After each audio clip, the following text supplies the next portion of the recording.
is Haley Solomon with the North Carolina Housing Coalition. Thank you for joining us this morning for our housing call. And without further ado, I will turn it over to our Director of Housing Policy, Stephanie Watkins-Cruz.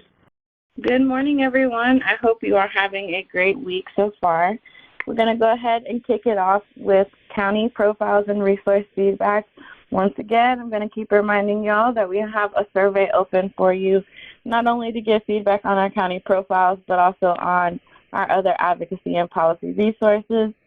Also, just a reminder that next month is our 2023 North Carolina Housing Works Conference, October 23rd through the 24th. Registration is still open for that. There are going to be a lot of great sessions, so you won't want to miss that. Moving on to federal updates. I feel like budget is the word of the season at the moment. The continuing resolution proposed by House lawmakers last week did not advance, and honestly, little other progress has been made towards a spending agreement that could avert a government shutdown on Sunday. Some conservatives are seeking deeper spending cuts, a really critical and severe proposition from the U.S. House of Representatives Republicans really attacked housing and community development programs. And so that kind of tension caused the continuing resolution negotiations to stall. House Republicans will try to pass a handful of appropriation bills this week that would fund parts of the government for the full fiscal year.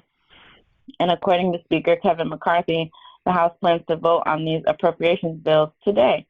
Meanwhile, the Senate will work on its own short-term spending bill, and they're aiming to send it to the House by the weekend, literally hours before the current spending laws are due to expire.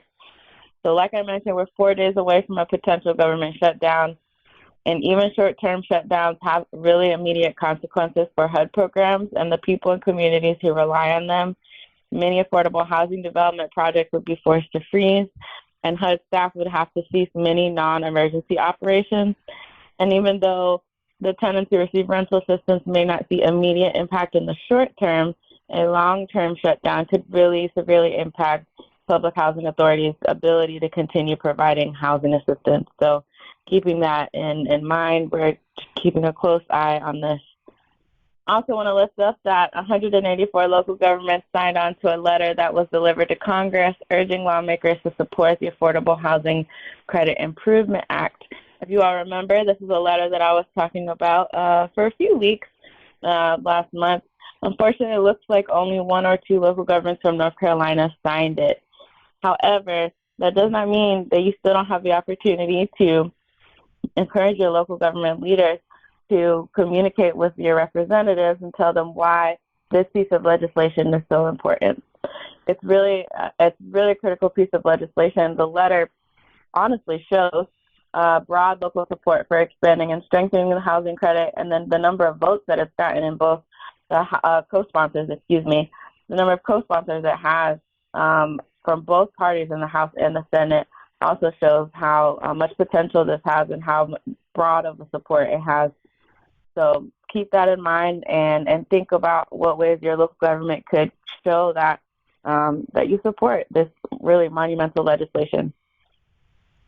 On to another budget saga, state legislative updates. Last week, North Carolina lawmakers released and voted on the fiscal year 23 through 25 state budget.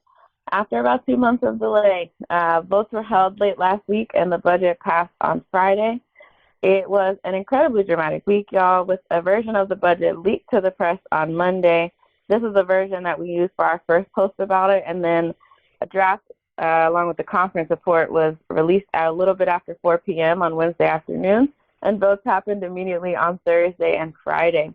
Governor Cooper has announced that he will allow it to become law without his signature, and also that Medicaid expansion will launch on December 1st of 2023. We have updated our budget charts, and we're going to be releasing a full, a bit more of a more in-depth analysis about the investments in affordable housing, community development, and homelessness later today, so keep an eye out for that. Just to go over some of those key numbers with you, the Workforce Housing Loan Program was funded at $35 million each year of the biennium in non-recurring funds. The Housing Trust Fund was allocated $10.66 million in recurring funds. An additional $10 million was allocated to the Housing Trust Fund specifically for the Supportive Housing Development Program. $10 million for each year of the biennium, $5 million for providing housing for homeless veterans, and $5 million for providing housing for victims of domestic violence, sexual assault, and human trafficking. So it's $10 million for both of those causes each year of the biennium.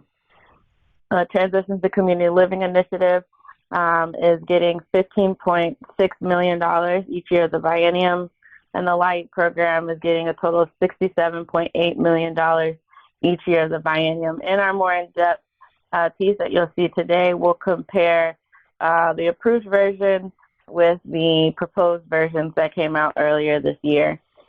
We anticipate that there is going to be a need to pass a technical corrections bill. There needs to be some items addressed in the budget, and we'll update our budget charts accordingly. But for now, no votes are expected to take place this week or next, really until October 9th, as we have representatives in other parts of the state that are attending hearings about redistricting. Moving on to local community updates. In Dare County, municipalities are voicing opposition to a provision in the state budget that would limit the town's ability to regulate housing developments and enforce zoning regulations. The provision specifically applies to the $35 million in state funds that were allocated to the county to build affordable housing in their community. So this is one of those policy changes that we highlight in our budget piece, and they do add additional stipulations onto that effort. Residents of Chatham Estates Mobile Home Community appealed to candidates running for Cary Town Council for help at a voter forum last week. The mobile home community is up for sale, and there are few other affordable housing options available nearby. The residents, many of whom work at local businesses, asked candidates to do more to enable them to stay in town. All the candidates in attendance publicly agreed to advocate for the residents, and over 600 people attended the candidate forum, which was hosted by One Wake. Beloved Asheville is building a tiny home community with the goal of providing deeply affordable housing opportunities. The project is hoping to construct 12 tiny homes that will eventually be leased to individuals earning less than $17,000 and or families earning less than $25,000. Monthly payments will serve as equity investments, not rent, and will go towards community ownership of the 12 homes. And if a resident moves out, they will get back whatever equity they put in. So this community is expecting to open applications in October. It's fascinating and really interested in seeing how this development goes. Durham City leaders broke ground on 132 new affordable apartments that are going to be located on Hardy Street. The community is going to target renters at 60% of AMI and below, with rents ranging from $440 to a little over $1,300 per month. Moving to reports and resources, New America, along with the Eviction Lab and other co-signing organizations, released recommendations for court eviction data standards. So these standards talk about why it's so important to improve court eviction data, because it's necessary to solve our eviction crisis. I will not jump on my data nerd soapbox as to why good data is so critical for developing good solutions, but I really recommend looking at this piece. Social supports and housing influence for formerly incarcerated people's outcomes after prison, a good piece in Housing Matters, really highlighting the need and the importance, as well as the constructive value of social supports, and really just that wraparound service nature in combination with housing and how that influences outcomes for people who are recently incarcerated and coming out of prison. Local conduit issuances of affordable housing bonds, and in North Carolina, the basics. The School of Government Community Economic Development blog released what I believe is a really great overview of affordable housing bonds in North Carolina and how they happen and different considerations that need to be made. So if you need a refresher, I think that's a really good resource. A few events that are coming up that we want to lift up. The Urban Institute on September 29th from 1 to about 2:25 p.m., very specific. is having a hybrid event, Climate Change and Household Financial Well-Being, looking at understanding risk and building resilience. Another virtual event hosted by Harvard Joint Center for Housing Studies on October 6th at 1 p.m., titled Older Adults Pathways into and Out of Housing Insecurity and Homelessness.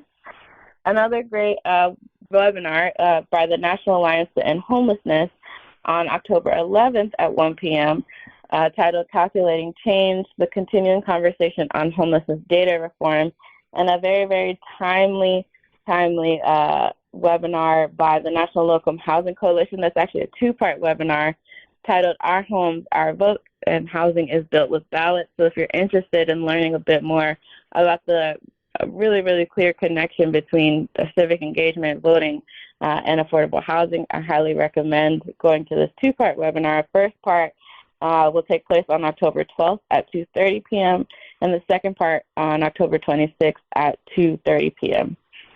Last but not least, in the news, just want to lift up a few pieces.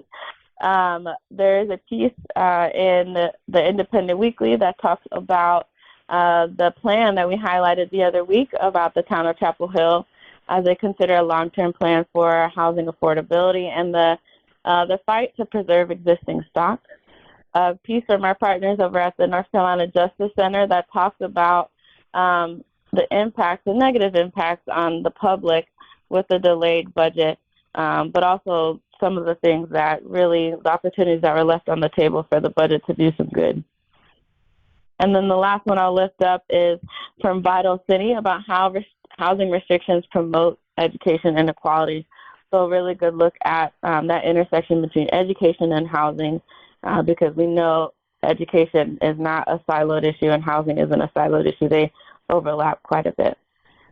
I hope you all have a great rest of your week. Again, we are going to be updating our charts and sending out a bit of a longer piece about the budget and some of that, not only those allocation amounts, but some of the policy language that stood out to us throughout the budget. And again, fill out that survey. It's open until October 20th. And if you would like to come to our conference, registration is open. So I will talk to you all next time.